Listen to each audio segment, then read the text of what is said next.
Hi and welcome to Matrix Moments. This is Saloni and I'm here with Rajinder Balaraman, Director at Matrix Partners India. Also joining us in this episode today is Raghuram Taluri, founder of LoadShare Networks. LoadShare is an asset-light logistics platform. Rajinder, could you tell us a little bit about how you met Raghu and decided to partner on this journey with him together? Sure, Saloni. Thank you. Actually, the story starts a little earlier than that. I'd heard of Raghu from friends in the network. I spoke with him when he was at Myntra to convince him to come on board at another portfolio company as a chief business officer. We had a good chat. I remember, and then at the end of it, you said, "Listen, really believe in startups, but most likely will end up building my own." And I think 6 or 9 months later, we actually reconnected when you decided to start LoadShare. Actually, you should talk more about yourself before we kind of dive into the LoadShare journey.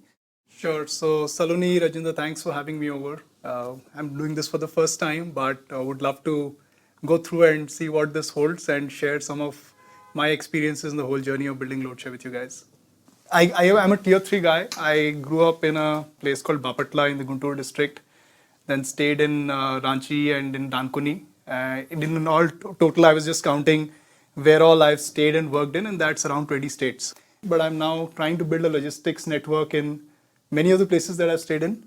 And so for me, entrepreneurship was not a first default choice. There's nobody in my family who's been an entrepreneur per se, family of public servants in that sense.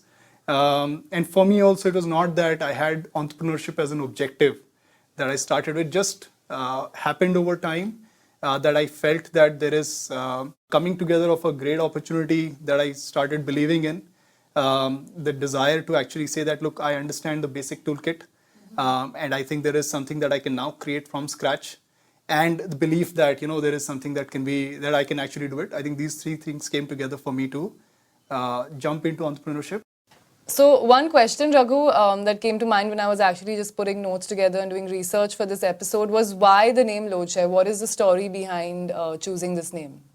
So it's an interesting one, and actually we put a lot of thinking behind this name. We had some working name, and one is a little deeper, but we personally feel very good with that connect. It rhymes with the whole code share, which is in the airline industry, the concept where an airline doesn't have to fly to all parts of the world by itself, but it can actually partner with other airlines to take you from point A to B, and the other partner airline takes you from point B to C. Each of the airlines are playing to their strength, and they're collectively adding value to themselves as well as to the customer. So that as a concept was quite appealing, and even now the way we think about it is we believe that we are kind of trying to build that code sharing platform on the logistics side, where we can partner with logistics companies big and small and help each of them play to their best strengths, and therefore collectively come out with an offering that adds a lot of value to the customer and to the individual logistics parties, right? So that's the genesis of the name, and so it's first time somebody is asking us and we're explaining it, but that's the origins of the name. So Raghu, coming out of Myntra, I'm sure you had multiple ideas running through your mind. How did you narrow down and how did you land on the idea for LoadShare? So for me, what I realized in my experience at Myntra was an very strong exposure to logistics. And I felt that there was a large number of SMEs in the logistics space who did all kinds of, let's say courier logistics, delivering bank account statements, credit cards. There would be small transporters who have a few trucks. But I felt that they were not being fully leveraged, right? So the idea looking at e-commerce supply chain and seeing all the sophistication that technology has driven in that, if we can take that and apply it to the larger world of logistics, which is even beyond e-commerce, and work with the small logistics partners and complement their strengths of having a presence all across India, having a very good local understanding, having a fantastic cost structure, and if you marry that with the strengths that I could bring to the table, which is on using technology, figuring out a professional way of working, and an ability to generate demand for them. So the combination could be could have the makings of an alternate logistics network, which could be bigger than what existing logistics networks are. I had a couple of other friends with whom I started discussing it, and we've at one point felt very convinced that this could this could actually be made to come to life. And so that's the genesis of the idea behind LoadShare. How did you distill what you just said into a value prop that was clear for customers and partners? Let's take partners first. I think the partner value proposition is we are providing them access to top-up demand in addition to what they're already working on. The quality of this demand is better than what they're able to generate for themselves. We are able to give them professional work practices hardwired through technology. And in effect, our partner value proposition, therefore, is to make them 10x bigger and better than what they are without compromising their identity. On the customer side, our value proposition is like any logistics shipper needs three things. They need reach to their destination, and they need a great service and cost trade-off, where we are 95% of the gold standard, but we are offering it at a 60% cost, right? So that's the sweet spot that we offer to many of our customers. We believe that there is a very large market for who values this particular service cost trade-off. In certain other segments, they don't like the service levels that they're getting. So we, based on different customer segments, we've been tailoring our offering so that we get that sweet spot. Sure. So, but what would you say is the key differentiator of LoadShare, Raghu? And similarly, Rajinder, what did you see as like an edge that LoadShare had when looking to invest that set it apart from its competitors? So I'll actually let Rajinder take that question and tell us what he saw in us which differentiated us. No, so first and foremost, obviously, the team comes first. Second, I think the fact is that the logistics market in India is one of the largest markets out there. E-commerce logistics is one significant segment which is growing and which is doubling every 2 years. More than 3 million orders a day roughly now. But there's also this vast ocean of B2B logistics where companies are looking to serve their customers and distributors in smaller towns across India. And honestly, service levels are broken. Structurally, there is an issue that drives this. The demand density in Tier 1 cities in India and Tier 2 cities in India allows for logistics companies to invest in assets being warehouses, transport, vehicles, people, and serve customers in a much more direct operator fashion. And to date, many of the large logistics companies, tech-enabled logistics companies, have been built on the back of this business model. When Raghu came and presented his vision for LoadShare, actually, it was very refreshing because he was actually talking of a different segment in the market altogether where the demand density was very different, where reach was a much bigger issue, where reach at an acceptable cost was a much bigger issue.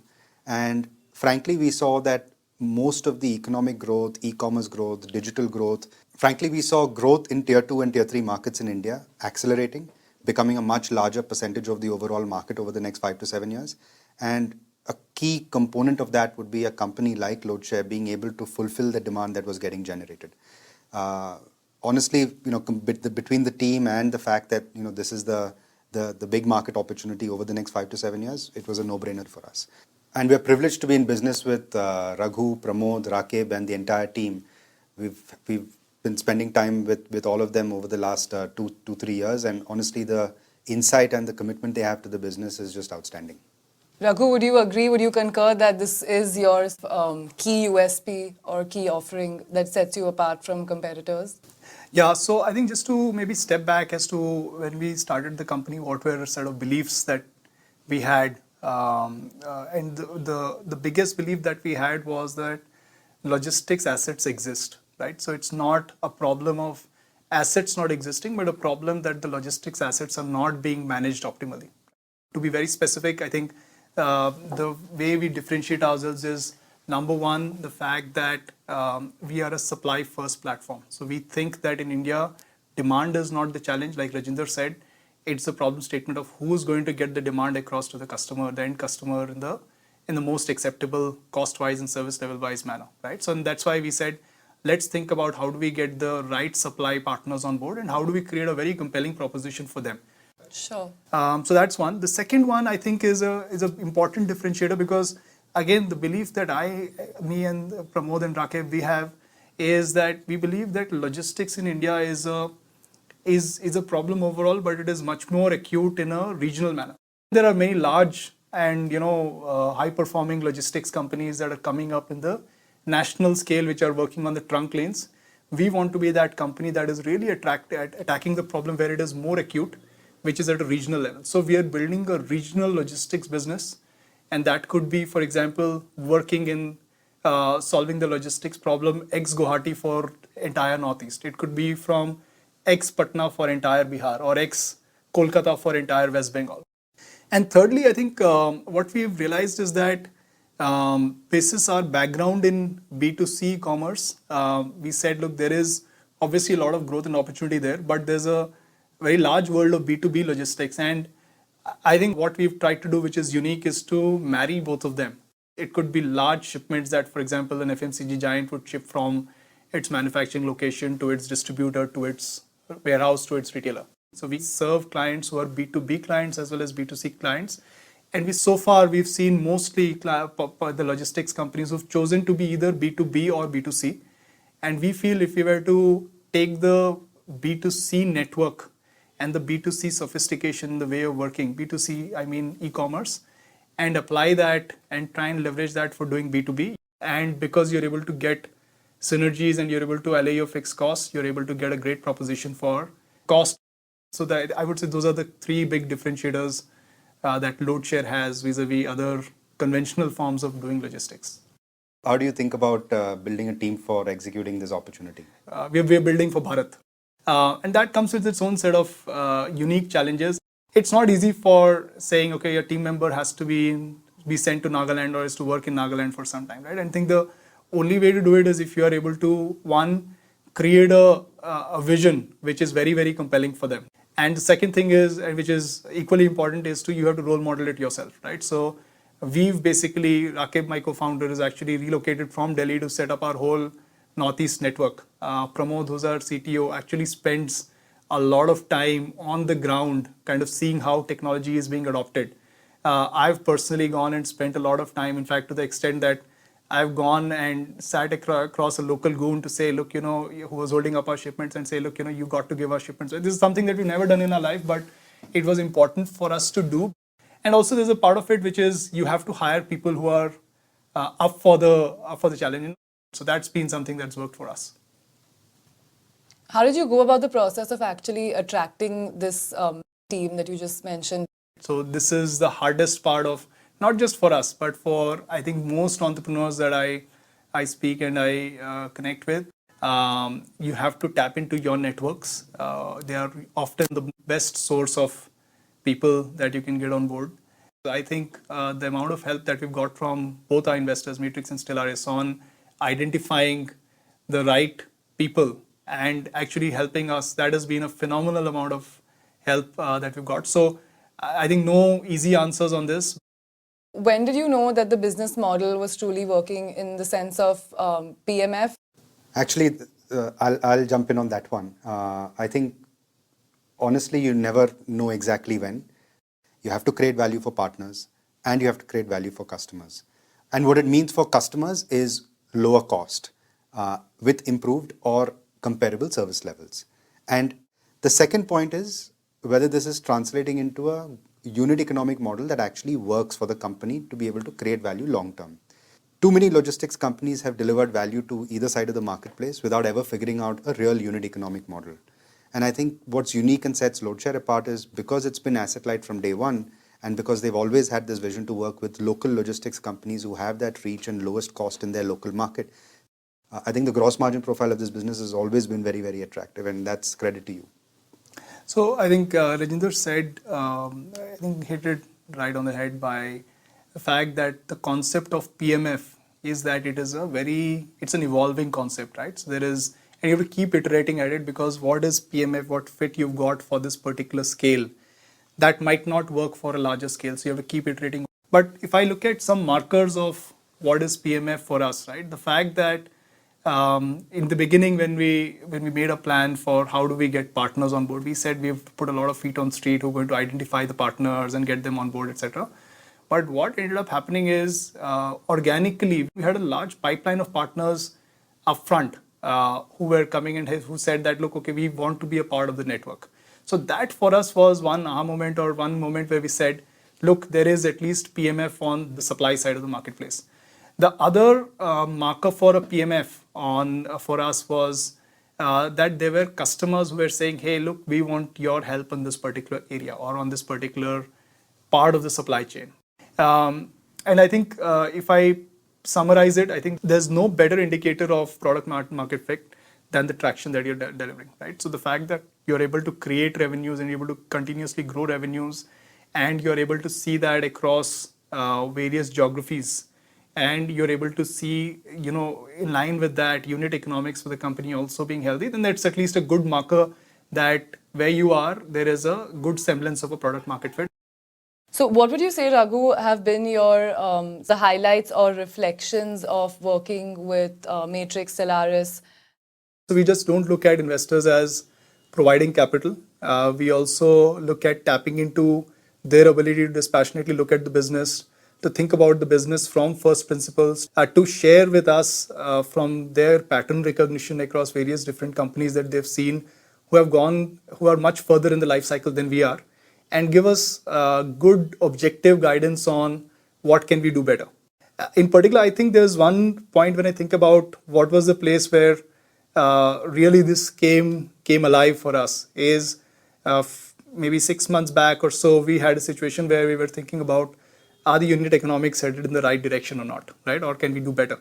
And there was a question of saying, do we need to grow or do we need to improve our unit economics? And at that time, the guidance that I got was on that we need to make sure that our unit economics are really getting to best in class, right? Because that's a very important proposition for a logistics company. We've started working on that. And I can tell you in hindsight, that was a fantastic piece of advice because the company is fundamentally much healthier because of that particular push that came from investors. And we've been privileged to have that opportunity working with Matrix and Stellaris on that front. Raghu, I'm sure building LoadShare takes most of your time, but outside of work, what do you enjoy doing? So I've always been, right from early years, been very, very interested in sports. And I started doing some marathon kind of stuff in between. And then I felt that there is some variety that's needed in sports. So I took up doing some triathlons. I just got completely hooked onto open water swimming, which is swimming in a sea or a lake, which is a very different experience as swimming in a pool. And as I think about it, comparison between a job and entrepreneurship is very similar to swimming in a pool versus swimming in the open water. For example, when you're swimming in a pool, you always have a place to hang on to if you're getting tired or if you just want a break.